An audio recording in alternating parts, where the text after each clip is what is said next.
Paz do Senhor Jesus Cristo para todos os amados irmãos, a você que está me acompanhando nesse estudo de Apocalipse. Hoje nós estamos, amados e queridos, na 7ª carta, a igreja de Laodiceia.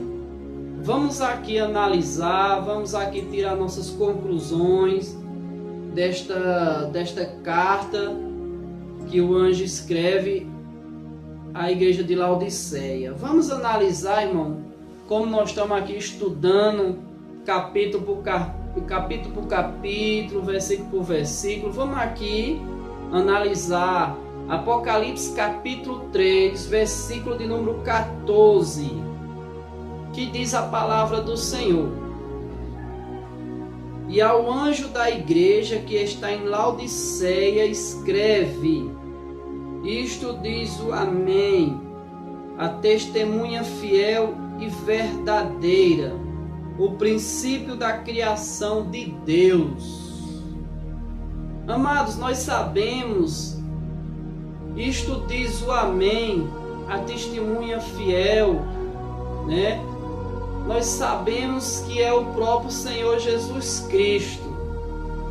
Você veja nesse estudo que o Senhor ele se apresenta a cada igreja como a espada de 2 fios.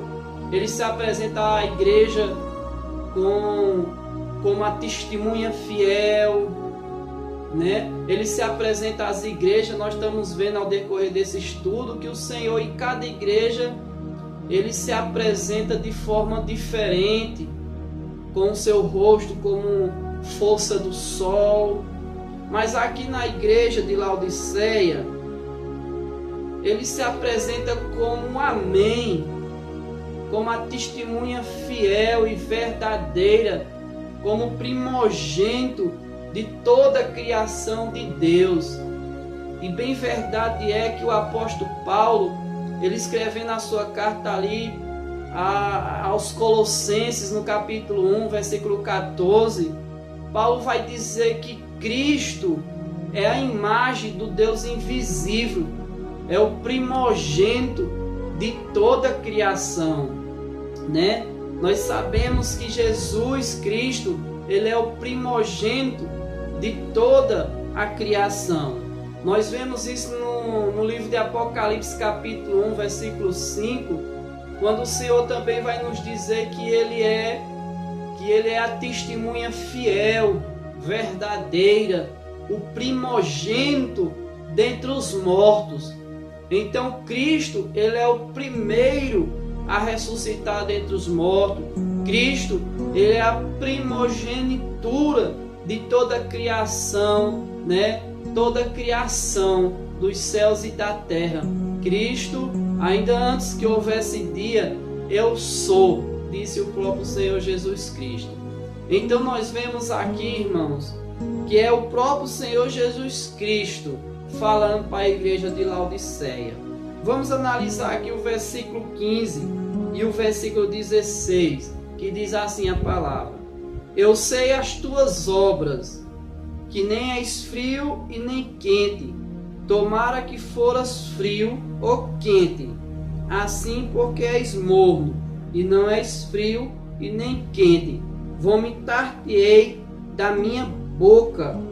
Então, amados, você observou aqui que o Senhor tem algo contra a igreja de Laodiceia, Como o Senhor teve algo contra a igreja de Éfeso, que tinha abandonado seu primeiro amor, Nós vemos aqui, amados, que o Senhor, Ele que conhece as nossas obras, Ele que sonda nossa mente, o nosso coração, o Senhor que nos conhece desde o ventre da nossa mãe, o Senhor aqui para a igreja de Laodiceia, o Senhor aqui ele conhecia, aquela igreja que era rica, meus irmãos, uma igreja rica, era uma igreja próspera, era uma igreja que estava cada vez mais, crescendo na sua autossuficiência.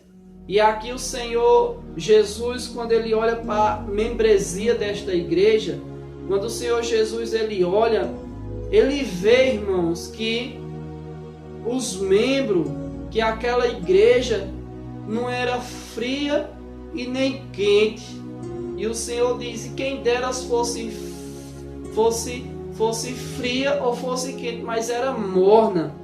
Era uma igreja considerada morna, irmãos.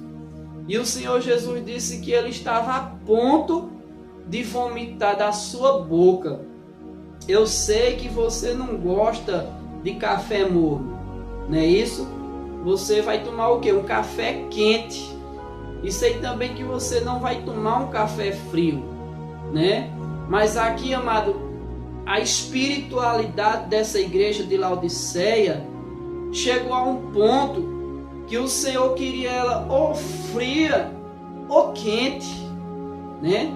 Mas era uma igreja morna. Ou seja, para o Senhor Jesus não servia. Assim também é os tipos de crentes que tem dentro da igreja.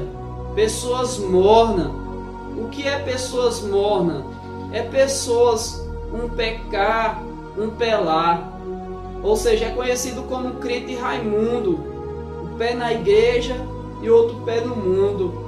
Então, amados, para Cristo não serve pessoas mornas. Pessoas que é crente como Eutico. Eutico era Paulo pregando até altas horas da noite e Eutico na janela, né? Não sabe se ficava dentro ou se ficava fora, mas ficava na janela. Então, crente janela, Deus também não quer. Crente morno, Deus também não quer, meu irmão, minha irmã. Talvez eu esteja falando aqui para pessoas que estão se encaixando aqui nessa carta de Laodiceia, né? Aqui nessa igreja de Laodiceia. Como eu já disse, irmãos, essas 7 cartas representam os tipos de cristão.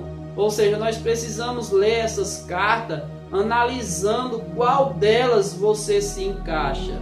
E eu sei, amados, que quando o Senhor Jesus manda o anjo falar para João para escrever as 7 cartas à igreja da Ásia, nós vemos que o Senhor Jesus conhece a condição de cada crente. O Senhor Jesus conhece, né, as obras, o Senhor conhece a perseverança, o Senhor conhece a paciência. Mas aqui, esta igreja de Laodiceia era uma igreja que era até rica, mas era uma igreja que estava morta, né, amados? Vamos aqui para o versículo 17 para você entender melhor o que é que o Senhor está falando. Como dizes, rico sou. Tá vendo? Que aqui a igreja de Laodiceia se achava rica e ela mesmo batia no peito e dizia que era rica. Mas veja bem, eu estou enriquecido e de nada tenho falta. E não sabe que és um desgraçado, miserável, pobre, cego e nu. Então essa igreja Laodiceia, ela até batia no peito que era uma igreja rica, uma igreja que não sentia falta de nada, né, irmãos? Mas o Senhor aqui, para o Senhor Jesus, essa igreja não passava de uma igreja miserável, uma igreja pobre, uma igreja rica, né? Ao contrário daquela outra igreja que nós estudamos, que ela se autodenominava pobre, mas pelo contrário era uma igreja rica. Já que a igreja de Laodiceia, ela se autodenomina uma igreja rica, mas verdadeiramente Jesus, que conhece o profundo dos corações, achou que essa igreja verdadeiramente era pobre, miserável, cego e nu. Por quê? Porque confiava no dinheiro, confiava na prosperidade, confiava na sua autossuficiência. Ainda hoje eu estava vendo lá no livro do profeta Jeremias, no capítulo de número 9, né? Quando o Senhor está falando ali em Jeremias capítulo de número 9, ele diz: não se glorie o sábio na sua sabedoria, não se glorie o forte na sua força, não se glorie o rico na sua riqueza, mas aquele que quiser se gloriar, glorie-se nisto, em me conhecer, em saber que eu é que sou o Senhor.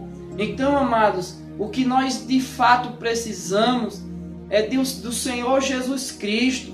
Essa igreja era rica e talvez por causa da sua riqueza, da sua ambição, ela se tornou uma igreja morna, uma igreja que já não dependia, né? Vamos se dizer assim, do Senhor Jesus Cristo.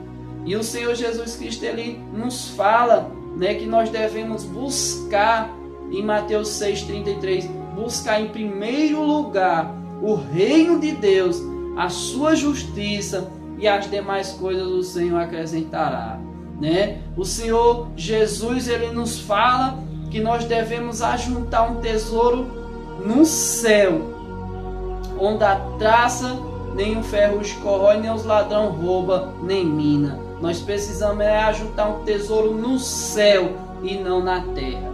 Já a visão da igreja de Laodiceia era uma visão terrena, era uma visão que, apesar de ser uma igreja que estava localizada em um local de prosperidade, um lugar de comércio, um lugar de bancos, né? A igreja de Laodiceia se deixou ser levado por isso. Mas veja bem, o Senhor aqui, ele reconhece que essa igreja era desgraçada, era miserável, pobre, cega e nu. Versículo 18, ele diz assim, ó: aconselho-te. Ou seja, o Senhor Jesus está dando conselho para esta igreja, que de mim compres ouro provado no fogo. A verdadeira riqueza, irmãos, é o Senhor Jesus, para que te enriqueças e vestes branca, né? Para que te vista e não apareça a vergonha da tua nudez, e que unja os olhos com colírio para que veja. Ou seja, ungir os olhos com colírio para que veja era, na verdade, enxergar as coisas espirituais, deixar de enxergar as coisas materiais e passar agora a ungir os seus olhos e começar a enxergar a verdadeira prosperidade, ou seja, a verdadeira riqueza, que é o Senhor Jesus Cristo. Enxergar o Senhor Jesus Cristo. Então veja bem que o Senhor aqui aconselha que compre vestes brancas para que vista, né? Vestes brancas para que vista e não apareça a tua vergonha. O Senhor Jesus, irmão, ele está dando um conselho ainda para a igreja de Laodiceia. Ele está dando um conselho para se arrepender, para buscar, para comprar o Senhor, para comprar, né? Aconselho que de mim compres ouro provado no fogo.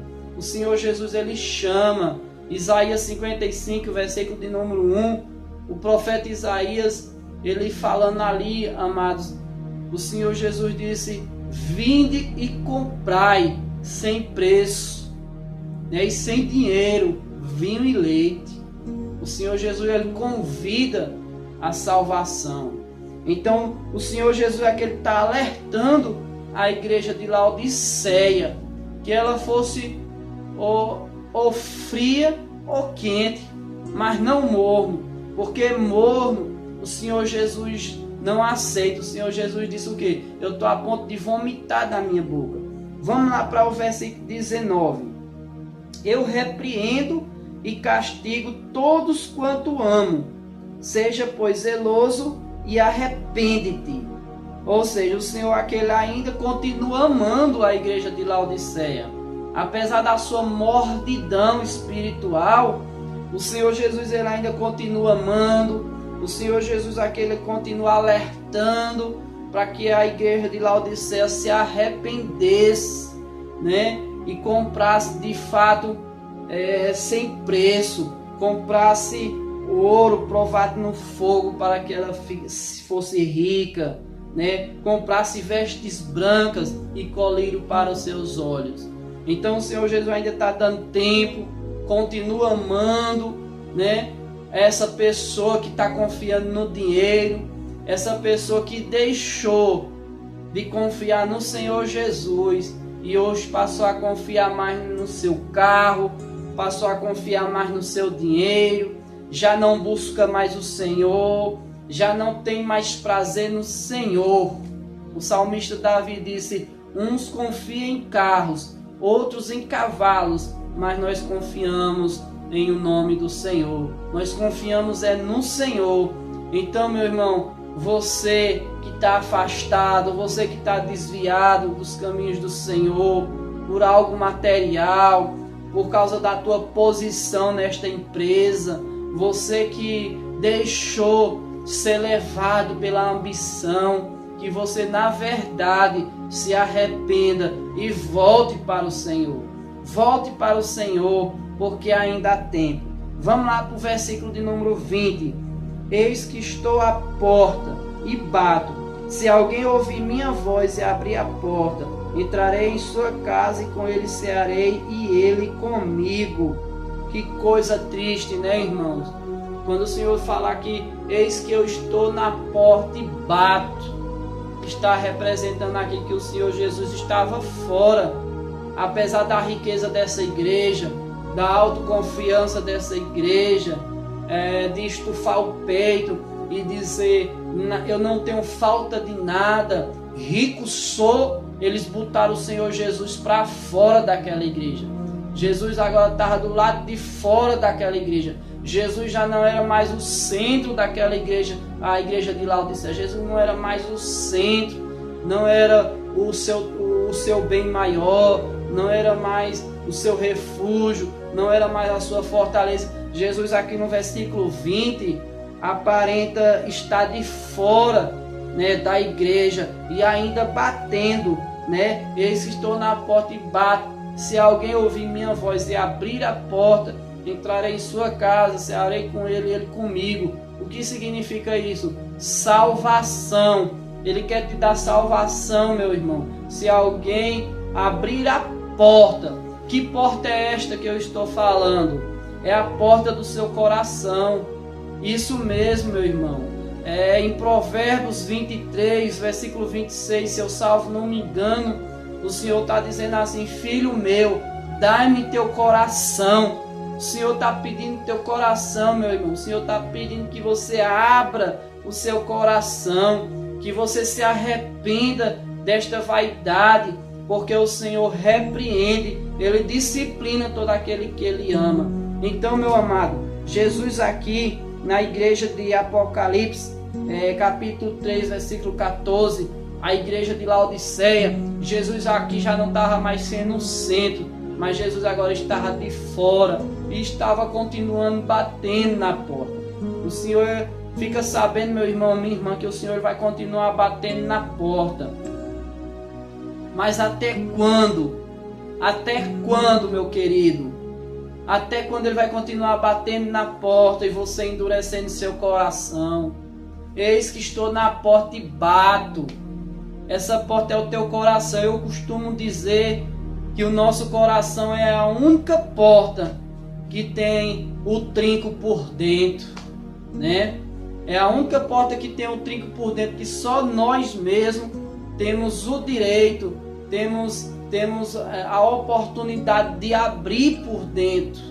Jesus está batendo nesta porta, meu irmão.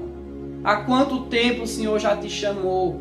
Há quanto tempo o Senhor está batendo, falando contigo através das mensagens, nas internet, na televisão, falando contigo em sonhos? Volta, dai-me teu coração. Até quando, meu irmão? Isaías 55, versículo 6, buscai o Senhor enquanto se pode achar, invoque o nome dele enquanto ele está perto. Então, meu querido, até quando ele vai bater na porta do teu coração? Então, ouça essa mensagem. Olha aqui o último versículo. Versículo 21 e 22. E ao que vencer, lhe concederei que se assente comigo no meu trono, assim como eu venci e me assentei com meu Pai no seu trono. Quem tem ouvidos, ouça o que o Espírito diz às igrejas. Você observou, meu irmão, minha irmã, você observou que durante esse estudo das 7 cartas ao Apocalipse, o Senhor ele promete galardão, o Senhor promete aquele que vencer, né? Mesmo a igreja, como nós estudamos aqui, a igreja passando por doutrinas de Balaão, doutrina do Nicolaita, doutrina de Jezabel, todas essas igrejas, a igreja que deixou o seu primeiro amor, todas essas igrejas, o Senhor tem uma promessa: ao que vencer, comerá do maná escondido. Ao que vencer, né? Ao que vencer, eu concederei que se assente comigo no meu trono, assim como eu venci e me assentei com meu Pai no seu trono. O Senhor promete isso e muito mais, amado. O Senhor promete muito mais, aquilo que os nossos olhos nunca viu, nosso coração nunca sentiu. Deus tem preparado coisas grandes para aqueles que o amam. Então vença, meu irmão. Sei que nós estamos vivendo momentos difíceis, tempos difíceis, aonde muitas das vezes doutrinas errôneas estão entrando dentro das igrejas. Sei que nós estamos vivendo tempos difíceis nesse século 21, mas meu irmão, vença, rompa as barreiras, que você venha meditar nessas cartas, que você venha analisar esta palavra, porque aquele que tem ouvidos, ouça o que o Espírito diz às igrejas.